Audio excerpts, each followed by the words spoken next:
Hello, viewer, and welcome to the Voice of Reason. My name is WJMM Jeff John Mwanamzaledo.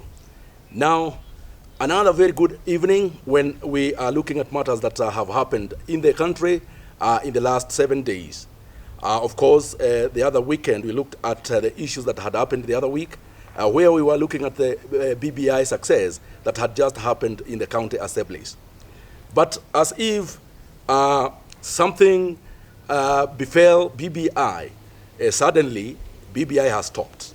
And now, suddenly, the reggae train has been stopped. And also, the wave of the wheelbarrow, that is the Hustler Nation, has also been put onto a hold. Now, how did this happen? As the deputy president had declared some times back that reggae can be stopped, perhaps we do not think that reggae would just be stopped that easily, but naturally, reggae is coming to a stop, this time for the second time. And this is through the directive that His Excellency the President Uhuru Kenyatta gave on Thursday, where he declared that no political meetings would be held going forward for the next 30 days. And that effectively put on hold reggae, the reggae train, and the hustler movement, which was gaining momentum across the country. And maybe before we even talk about the stoppage of the campaigns, the early campaigns that had already kicked off, then it is important to look at some few happenings that also happened towards the end of last week. And the first one that I would want us to look at is the utterances that came from the Siaya Senator, James Angry Orengo, at a meeting somewhere in Western Kenya, where he came out complaining that BBI had been hijacked, that some powerful people around the president's office had hijacked the BBI campaigns. And he gave a threat that actually they had already made up their mind that the ODM party was going to leave the handshake. And in fact, reports said that that following weekend, I think on Sunday, there was going to be a rally at Kibera, where the ODM leader, Raila Odinga, was supposed to declare officially that ODM was going to leave the handshake.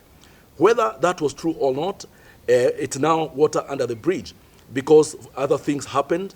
Of course, with the ODM leader also getting ill, and we suppose and we hope he's recovering well. We hear he's in hospital, but he's recovering well. So that was another factor that stopped, the wave of the ODM and whether they were going to get out of the handshake or not. It actually had brought a lot of tension. Not forgetting that in an earlier interview in one of the radio stations, the brother to Raila Odinga, Dr. Oburu, had also mentioned something like that. And he had said that there were also considerations that the Right Honorable Raila Odinga could also work politically with the Deputy President, Dr. William Ruto. But fast forward came the statistics of the COVID-19, and therefore the President in his address had to give some new directives, where one of the key issues was that now, for the next 30 days, no campaigns would be going on.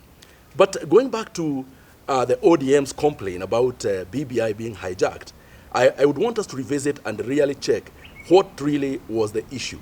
And to me, I do not think that the issue was just that some powerful people from the office of president had hijacked the BBI process. To me, I think ODM sometimes pulls some very witty moves, and that was just one of them. Because if I remind you, it is a week that the Right Honorable Raila Odinga had spent 4 days at the coast region trying to do campaigns for the BBI, but actually trying to popularize his party, the ODM, which in the last few months has been seen to be fading and to be losing popularity, both at the coast region and also the Western province. And to support my point that ODM has been going down as far as its popularity is concerned in Western province and in coast province, remember, it is also that week, that we had by-elections going on at some places in the whole country. and one of them being the Kabuchai seat, and also the Matunga seat in Western Kenya, with the Kabuchai seat going with Ford Kenya, which is the local party, and with the Matungu seat going with ANC, which is also a local party, meaning that the constituency that had been enjoyed by Raila Odinga, both in 2013 and 2017, is now slowly moving back towards the owners of the region, that is Musalia Mudavadi, and also Musalia Mudavadi and Moses Wetangula. And therefore, it was necessary for ODM to pull a fast one.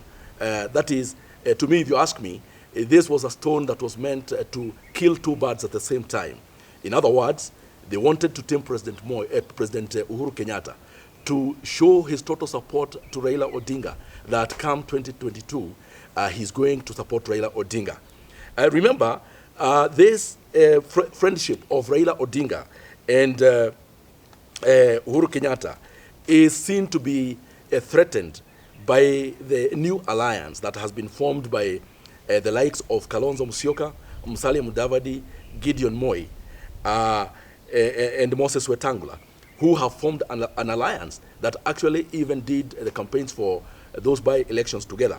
And as it was seen, that alliance captured most of the seats, because out of all the seats that were being contested, ODM only managed to capture one seat in Kisii, in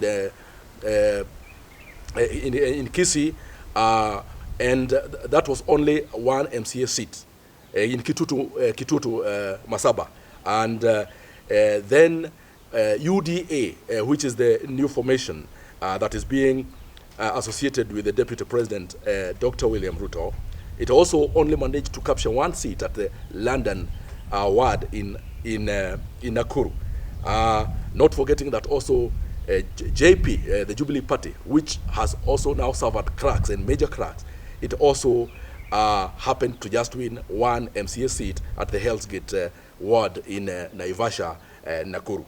And therefore, it was a good and a wise move for James Orengo and, of course, the ODM think tank to come at a time when they are looking weakest and when they are at their worst, the weakest point, and to fight back so as to reclaim relevance and so as to disrupt the situation.